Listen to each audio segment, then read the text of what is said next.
Bonjour les élèves. Aujourd'hui, on va faire la correction de la revue. Donc, on va commencer. Oups, j'ai perdu mon crayon. On va commencer avec la première question qui est dans la loi de la conservation d'énergie. Donc, on ne peut ni créer ni détruire l'énergie, seulement la transformer sans perte.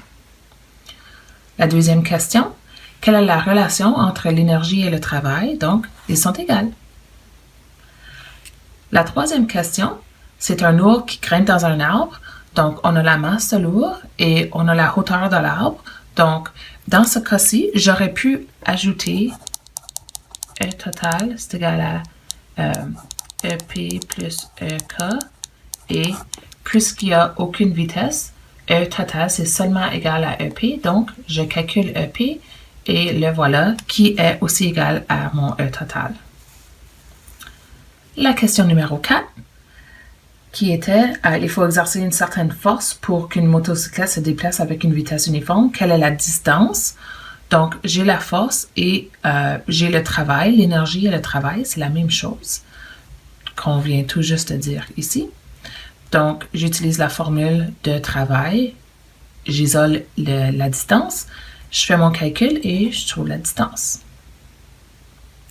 Ensuite, la prochaine question qui va avec celle-là, c'est qu'est-ce qui arrive à l'énergie qui est consommée? Elle est transformée en énergie motrice qui fait bouger la motocyclette et aussi en bruit et en chaleur et etc.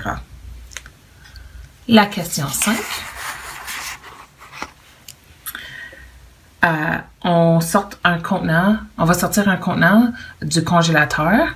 On a l'énergie potentielle du contenant et on a aussi la hauteur. Donc, quelle est la masse? Donc, je prends l'énergie, la formule de l'énergie potentielle puisque c'est dû à une hauteur. J'isole la masse et je remplace avec l'énergie, la gravité, la hauteur pour trouver la masse de la crème glacée. La question 6. Dans celui-ci, c'est un plongeur qui a de l'énergie potentielle et ça donne le montant d'énergie potentielle dans la question. Et j'ai la masse. Donc, j'utilise la formule de EP égale mgh.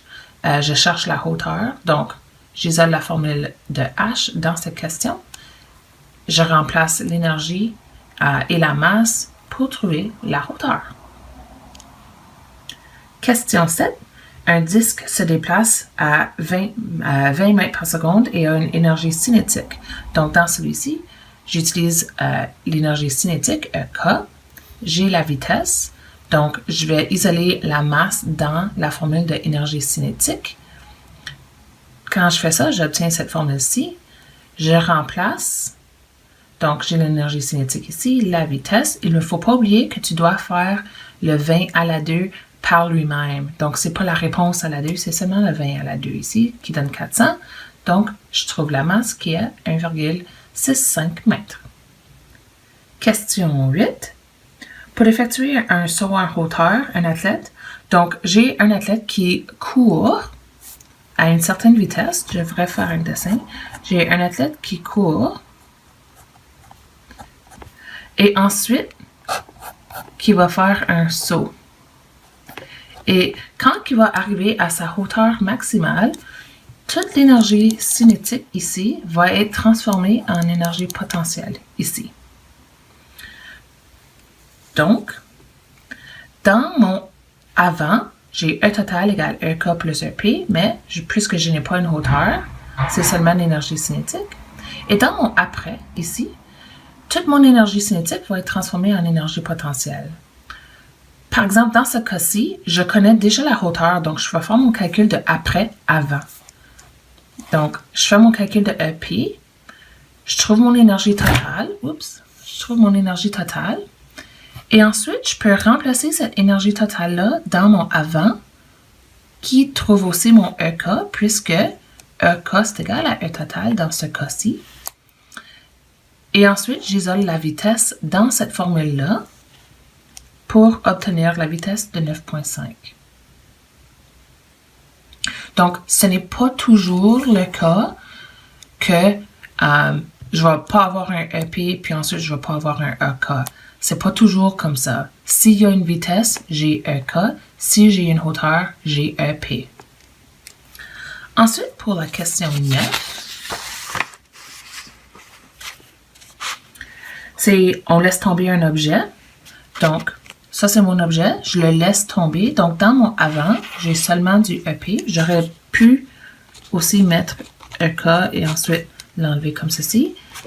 Et ici, j'aurais pu mettre dans mon après que toute la hauteur est partie, donc je n'ai plus de EP.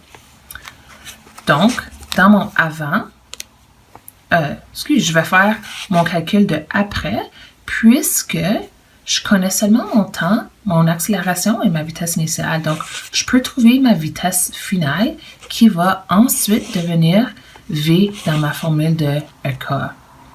Donc, j'ai fait, avec le calcul de l'accélération, j'ai isolé VF.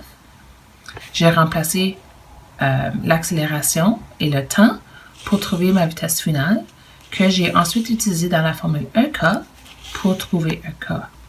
Après que j'ai trouvé EK, ça donne aussi mon énergie totale dans mon après. Après que j'ai énergie totale, je peux venir remplacer ça dans mon avant pour être capable de trouver EP. Donc, puisque je connais EP, je peux isoler H et je remplace EP, M, G pour trouver ma hauteur.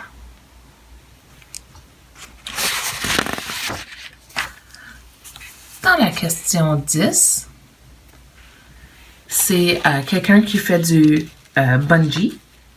Donc, la hauteur totale, c'est 100 mètres. Et dans mon avant, j'ai seulement du EP, puisque je n'ai pas une vitesse. Et dans mon, on va dire que c'est après, mais vraiment c'est un pendant, puisque c'est pendant que la personne tombe. J'ai EP et j'ai aussi EK, puisque j'ai une hauteur et aussi une vitesse.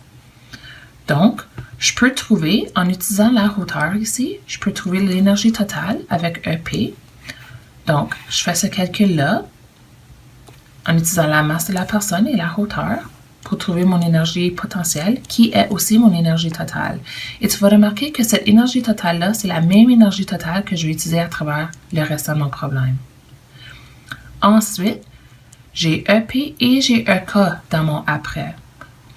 Puisque je connais la hauteur ici, je vais trouver EP en premier. Donc, je vais utiliser la nouvelle hauteur. Et ça va me donner la quantité d'énergie de mon énergie totale qui est utilisée à ce moment-là pour cette hauteur-là. Avec ça, je peux faire la soustraction de E total, qui est celui-ci, moins EP, qui est celui-ci, et ça va me donner la quantité d'énergie qui reste pour mon énergie cinétique. Quand je connais mon énergie cinétique, je peux venir remplacer cette valeur-là dans la formule de vitesse pour trouver la vitesse à ce moment-là. J'aurais pu aussi donner cette vitesse-ci et demander quelle est la hauteur à cette vitesse-là. Le numéro 11. Celui-ci est un peu truqué. C'est une question d'un... pas un jeu, mais voyons.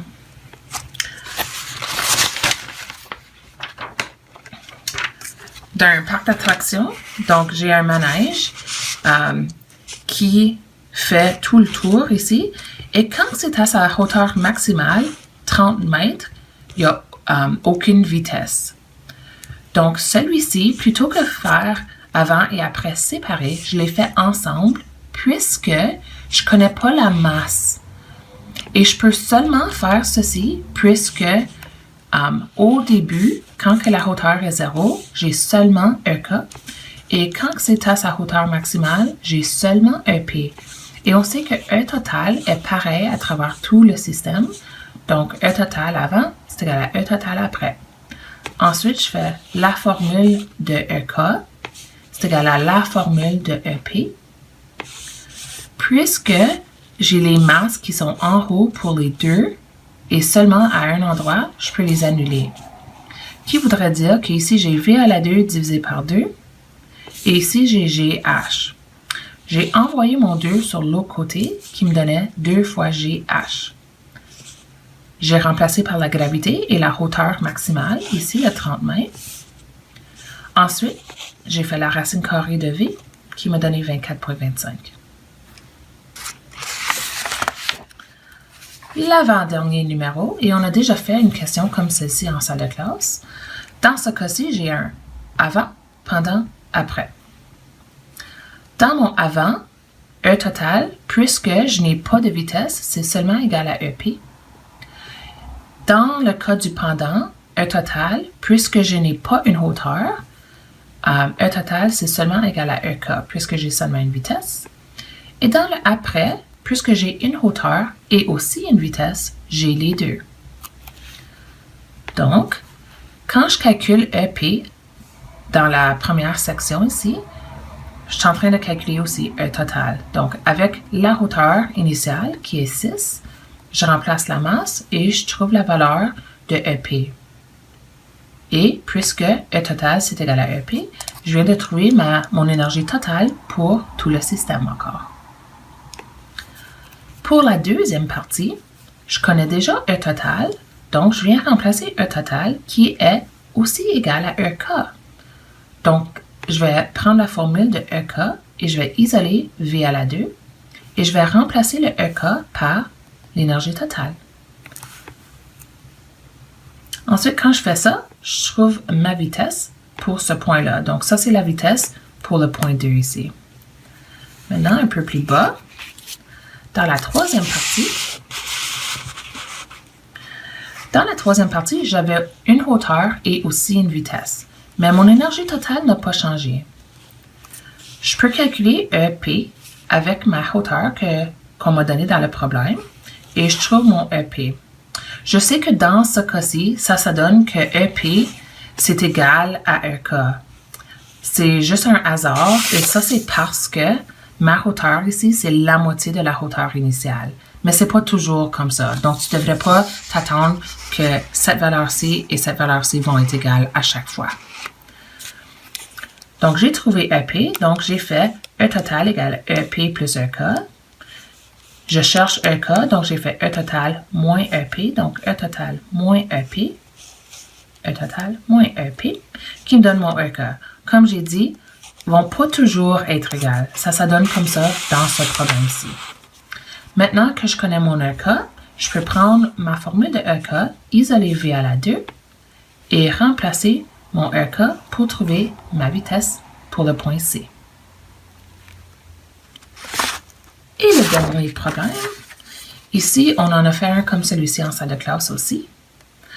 On m'a donné quelqu'un qui est sur une planète, une nouvelle planète. On m'a donné son poids sur la Terre.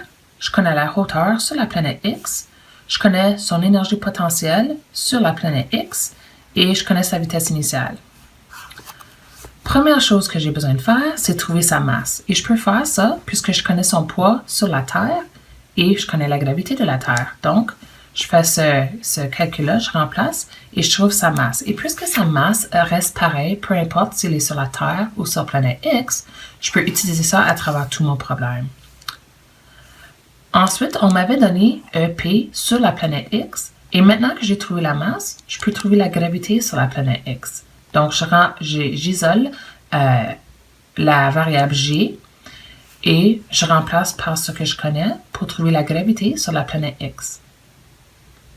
Maintenant que je connais ça, je peux l'utiliser à travers tout mon problème. Donc, dans le avant, mon astronaute s'apprête à sauter. Donc, il n'a pas encore sauté, donc il n'y a pas de vitesse. Il y a juste une hauteur. Et dans le après, juste avant qu'il touche le sol, il n'y a pas une hauteur et seulement de la vitesse, l'énergie cinétique.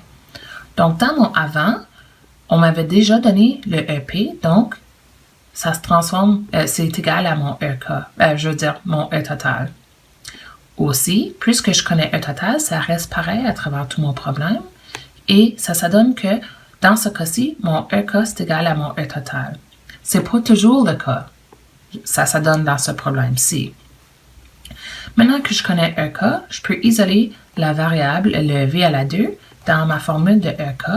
Je remplace par ce que je connais et je trouve ma vitesse.